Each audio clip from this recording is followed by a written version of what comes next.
Okay, so we are going to start looking at gases.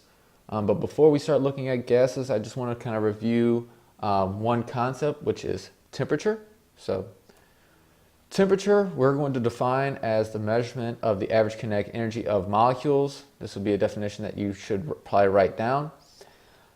And if we look at the equation here for kinetic energy, we have Ke, which equals 1/2 mv squared, where m is representing the mass and v is representing the velocity. So this would actually be a good point in time for you to pause this video maybe and write all this information down, because this is something that we're going to use for the rest of this video. So hopefully you wrote all this down. Now I want to kind of look at, well, what does it mean when we start changing the temperature? What's going to actually happen to the molecules of the gas when we increase the temperature or decrease the temperature? For that, I have a question here. The question is, what is the difference between helium molecules in a 20 degrees Celsius bottle and a 100 degrees Celsius bottle? So what's happening here is that we are increasing the temperature from 20 degrees Celsius to 100 degrees Celsius. That means that we are also increasing the kinetic energy. And what we want to see is what effect is this going to have on our particles, our molecules here of helium.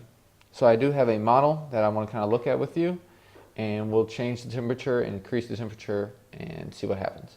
So here we are at our model. We have these gas particles here. These are helium particles moving around.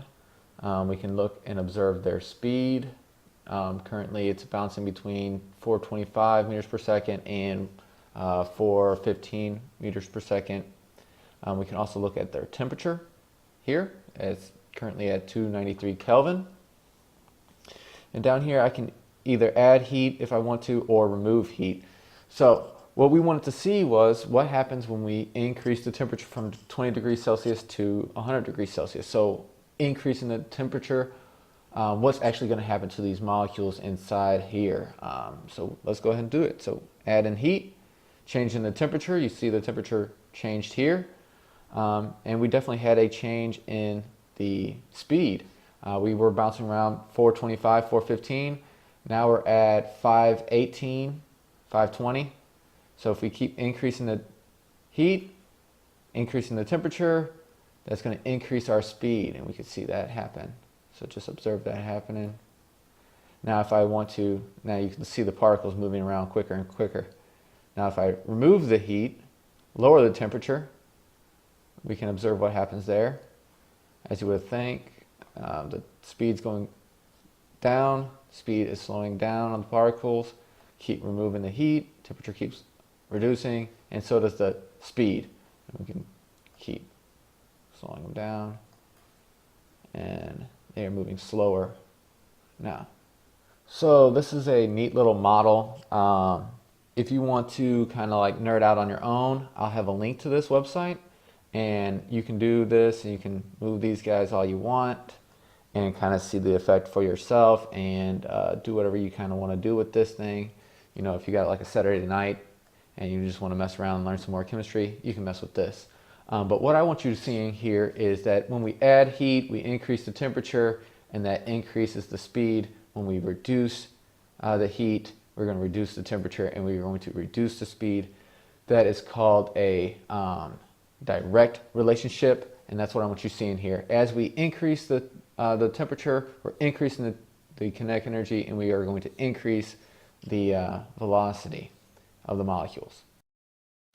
Okay, so let's look at a new type of question here. So this question says, which gas particles are moving faster? Argon atoms at 25 degrees Celsius or helium atoms at 25 degrees Celsius? So what we want to kind of realize here is that they had the same exact temperature, which means that they have the same exact kinetic energy. So how can they have the same kinetic energy and one would be moving faster than the other? Well, let's look at the equation for kinetic energy, which is also temperature. So that equals 1/2 mv squared. Well, if the velocities are different, that means that their masses have to be different. And what we want to see is, well, which one is going to be moving faster, the heavier or the lighter particles at the same kinetic energy. So here's argon. Argon has a mass of 39.95, and helium is at 4.0026. So helium is our lighter atom, and argon's our heavier atom, and we want to see, well, what effect does that have on how fast they move if they have the same temperature, same kinetic energy. So we have another model here to help us with this question. In this time, the blue particles here are going to be our argon, our heavy species, and the red ones are going to be our helium, our lighter species. And you can see here that the number is the same. We have the same amount of both. They're at the same temperature. And if you observe them, the blue ones here, the more massive one, our argon, are actually moving slower, and our lighter ones are moving quite a bit faster. And you can see that there, but they have the same kinetic energy. So I'm really interested to see in class if your prediction matched up with this, if you thought the heavier one was going to actually be moving slower and the lighter one was going to be moving faster.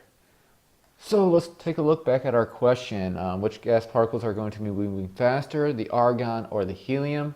What we observed is actually the helium is going to be moving faster. If we go back and look at our equation for our kinetic energy, we see that it equals 1/2 mv squared. So if they're going to have the same kinetic energy, and one's lighter, that means that one has to be moving quite a bit faster to have the same kinetic energy of another particle who is more massive. That means that they're going to have to be moving slower. The more massive one has to be moving slower if they're going to have the exact same kinetic energy. So let's move on to the different types of units that we are going to be using to measure temperature. So we have Fahrenheit, which is what you're probably most used to is Fahrenheit. I'm sure you've probably heard of Celsius before. And then we're also going to be looking at Kelvin, which you may have not used yet. So take a moment, write this stuff down, and then we're going to look at the different scales. So here's 3 different scales, 3 different thermometers for our 3 different types of units for measuring temperature. If we look at a known temperature where water melts or freezes, in Fahrenheit we should know that that's 32 degrees, in Celsius that's 0 degrees, and then at Kelvin that's 273 degrees, which may sound kind of crazy to you and weird, but hopefully we'll kind of get more familiar with using Kelvin, because that's what we're going to be using in this unit. If we look at these, it's kind of easy to convert, like 104 degrees Fahrenheit is 40 degrees Celsius and 313 degrees Kelvin. But what if there was something in between here? So if we looked here at maybe 140 degrees Fahrenheit, what would that be in Celsius? We have to be able to convert that. So here's our converting equations to convert from Fahrenheit to Celsius and from Celsius then to Fahrenheit. So take a moment and write these down, and then we're going to do a couple practice problems with these here. All right, so here's our question. What is 145 degrees Fahrenheit in degrees Celsius? So I want to convert from this 145 degrees Fahrenheit into degrees Celsius. So my question is, what is this degrees in Celsius? So I want to know what Celsius equals. So this is the one I want to use. I want to use this. Celsius equals 5/9 times the degrees in Fahrenheit minus 32 degrees. Notice that this is in parentheses here, so whatever has to happen inside this parentheses first before we take care of this 5/9. So let's edit this problem. So we have 145 degrees Fahrenheit, so I just replaced the Fahrenheit symbol with the degrees Fahrenheit, minus 32, and we have to do that inside the parentheses first. So if you get your calculators and you type that in, you should get 113. And then the rest of the problem just drops down. So we still have that 5/9 times 113. And we do that in the calculator, 5/9 times 113. And we should end up with our answer of 62.78 degrees Celsius. So this is a pretty quick and easy problem. And the same is true from going from Celsius to Fahrenheit. Again, you're going to want to do what's inside the parentheses first, then add the 32 when you're converting to Fahrenheit.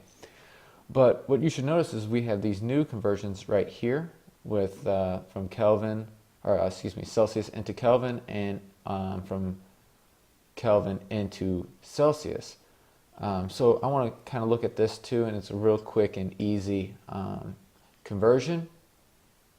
So if we want to see what the 62.78 degrees Celsius is in Kelvin.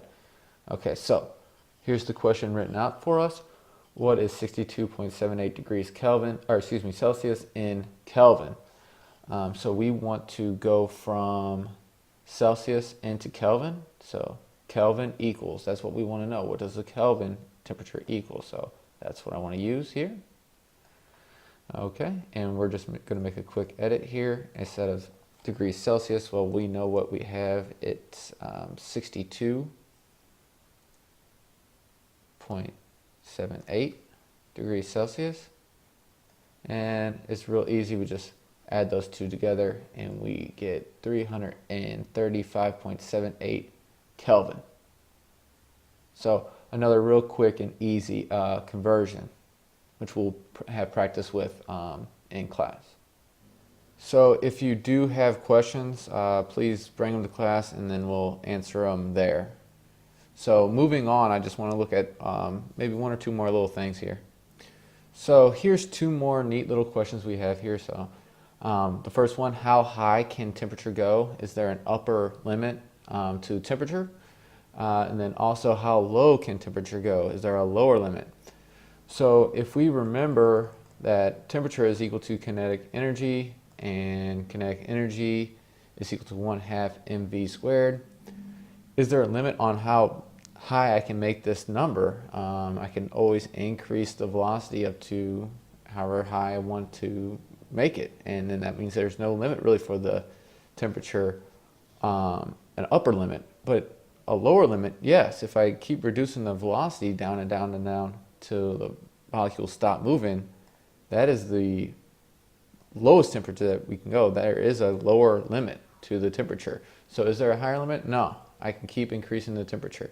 Is there a lower limit? Yes. When we stop the molecules from moving, that is the lowest temperature, and we actually have a definition for that. That is called absolute zero. This is the lowest possible temperature, and that's when the molecules stop moving. That's negative 273 degrees Celsius and 0 degrees Kelvin, and here's that conversion here. So that is the video here. There's also a link on the website. If you look under forms and docs, I would like you to take that quick survey for me, please, before next class, and I'll see you then.